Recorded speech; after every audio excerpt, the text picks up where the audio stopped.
Hey yo guys, time for me to give you my TNA No Surrender pay-per-view predictions.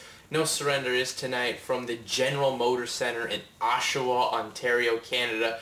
TNA's first pay-per-view event outside of the United States, which you know is a good thing and all since you're trying to broaden yourself, but I think TNA did miss the boat, personally in my opinion. I think they missed the boat on this. I think they should have done this last year, because they would have taken advantage of the WWE not doing shows in this great country of mine since, you know, the whole Benoit thing, and they were afraid to come here. If TNA had done this now, they'd maybe had a bigger fan base, but, you know, they missed the boat on that. Overall, the card, you know, once again, is still over-gimmicked, I'm not going to lie, but it's got some things that will be pretty good for, you know, the first debut in Canada. So let's just run through the card. First match would be the Falls Count Anywhere ODB versus Awesome Kong. You know, this one, I wouldn't have had this one at this pay-per-view since this is the final pay-per-view before your big one, Bound for Glory. I would have saved this match for Bound for Glory, and I would have had, you know, ODB versus Raisha Saeed for the mask, but we're not going to have that. You know, this one is going to be a good match. So this will be a good match. I mean, you got now the two best knockouts in the division. They're gonna put on a good match. It's gonna be definitely hard hitting, and you know, prediction will be Kong. I think you need to still have Kong, you know, stay strong and, you know, look like the person who's gonna take the belt going into Bound for Glory. I still think she should be champion. I think a lot of people agree with me on that, but really, Kong for the. I still think it should be Saeed versus ODB, since, you know, they'd have put on a good match, and then if you'd had Kong, you know, make interference, it would have made their match seem even more important towards the end. Then we go to the next match, which is an intergender six intergender tag team match. It's the Rock and Rave Infection versus the Prince Justice Brotherhood. You know, this one is going to be a comedy match, let's face it. Really, the only thing interesting, the only reason you would want to watch this match or actually be in the match is if you're Shark Boy, you're going to get to bite Christy Hemi's ass. Let's face it, that is going to happen in this match. Really, this build is just bleh. It's barely happened. It just doesn't seem interesting since, you know, you have a Job Squad team versus a cartoony team that no one cares about, really. Predictions, Prince Justice Brotherhood, just so they can continue to be on Impact a lot longer than the Rock and Rave Infection. Which sucks for the Rock and Rave Infection, because for a point in time, they were the best tag team in TNA. They were putting the best matches on Impact, but just sucks for them. Then moving on to the Ladder of Love match. Black Machismo Jay Lethal versus the Guru Sonjay Dutt for the Ring of SoCal. At least it's not a pole match. It was supposed to be a pole match, but then they realized that would have been retarded and stupid, so they held off on that, which is a good thing. But really, this is going to be the blow-off to this feud, and may I say, thank the good gods this is happening now. Really expect this one, you know, they should put on a good match. I think the ladder with these two in there will help. It'll obviously be much better than the last match they had with the gimmick of the brawl and chain match, which was atrocious. I think the ladder will help. I think it'll add some creativity to these guys in the ring, but really this feud needs to end, and the way I see it going down is, you know, how Sonjay's been the guy who's been doing these heelish things, but Val hasn't been able to see it. I see, you know, Lethal being Val, Dutt's been the one doing these evil things, and you just haven't seen it. And then in the match, she actually sees Dutt do some heelish things, and then, you know, help Lethal get the win, and Lethal and Val can go be that this generation's Macho Man and Miss Elizabeth, which they can't, but they can, if you get what I'm saying. Yeah, that's my prediction there. I think this will be a strong match, but just the reason they're having it, I mean, we're having another ladder match. Like, did we not just have it? Are you trying to set the record for the amount of ladder matches in a promotion in a single year? I mean, this is what, your 4th ladder match this year? I believe this is the 4th ladder match this year. I could be wrong. Someone back me up on this, but this is just, wow. So many ladder matches, but I think the ladder will help these guys, but it's just a stupid reason to have it. Then we got the Knockout Championship matches. Taylor Wilde defending against Angelina Love. I will say it's smart for TNA to have the title match between two Canadians. You got Taylor Wilde from Toronto, Angelina Love from Toronto, so that's going to help things out there. But I don't know how well the match will be. I mean, I don't think the fans are going to be into Taylor Wilde as TNA is hoping for.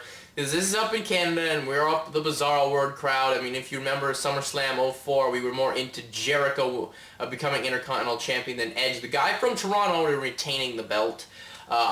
This one I see it being an okay match. It'll be maybe a better than average diva match, but I just don't see much going on there. I see Taylor Wilde getting the win here, and you know, the beautiful people will try to get involved. You're going to probably get a run-in from Rhino here to stop Kip James, and that's how I see this happening. Then we got Abyss and Matt Morgan versus the newly re-signed Team 3D. Now, I don't know if they're newly re-signed. I think it was just more an angle that they did at the New York show, but we'll see. But really, this one, you know, this should be a fun little brawl. Let's put it that way. If it's anything like what happened with Team 3D and Christian Cage and Rhino, it won't be that bad. But really, I think a loss for either team hurts them, because if you have Team 3D still here, I mean, yeah, they're the veterans, but I mean, they need to get some wins to seem even more credible, and you have this young team of Abyss and Matt Morgan. Abyss, who you've repackaged, it hurts him, and you have Matt Morgan, who ate the pin in the main event of Impact against Angle and Booker T, but still, I don't think you should have anyone get pinned here. I think this one should be a disqualification for, you know, Team 3D to lose by DQ and keep getting the heat on them, I guess. That's what I would do. I wouldn't have anyone eat a pin, but if I had to have anyone eat, it would be Team 3D, so that's what I see happen here. And then the match that's just going to make me have a brain aneurysm here, the mixed martial arts match. This is AJ Styles versus Frank Trigg. This should just be a normal match right off the start, because you can have the normal match because Styles is such a phenomenal worker. He can guide Trigg through the match, and you have no problem. And you have Trigg, who's a pretty decent he's a pretty talented athlete in general, so it wouldn't be that bad of a match. But you just completely rushed into a mixed martial art match. The way you go into this mixed martial art match is you have a normal match between Styles and Trigg, have Trigg win by being a heel, and then you have Styles saying, you know what, you beat me on my turf, granted you cheated to do it, but I'm going to be the one who challenges to your type of match, a mixed martial arts, and then they have it at Bound for Glory or the next event, so on and so forth. This is just so rushed, typical TNA, not a fan of this. Prediction though, it'll be, you know, Trigg, just so they can continue this. I'd say Styles, actually. I see Styles winning here and just banishing Frank Trigg for a while, because Trigg's got a commenting deal with the Affliction Mixed Martial Arts promotion, so that's how I see this one going. Then we got the X Division Championship match. You got Maple Leaf Muscle Petey Williams defending against Consequences Creed and the Shiek Abdul Bashir. Really, this one, it's a triple threat and all. I have no problem. I don't think you needed to do the #1 contender stuff on Impact, which in a way hurt the Shiek Abdul Bashir's heat when you had referee Shane Sewell absolutely squash Bashir, which doesn't help him in the bits at all. But really, you know, this will be a good match. I'm not going to lie. These guys will probably have good chemistry together. I mean, Petey and Creed had great chemistry at Hard Justice. And, you know, I think Bashir worked well together in that Impact match, so I think you add the mixture of these guys, it'll be good. Obviously, there'll be the Canadian and the Shiek coming together. I think, if anything, the Shiek would just, you know, say, if he's going to probably try and cut some heelish promo saying, you know, even though I'm not in America, you people still look down on us, something like that. But I do see PD retaining. I mean, I don't see any reason to take the belt off him, especially in his home country of Canada. I don't see the belt being taken off him yet. If anything, taking the belt off him at Bound for Glory, that's your big show, so that's when I would take it off him. Then you got the TNA World Tag Team Championship match, Beer Money defending against LAX.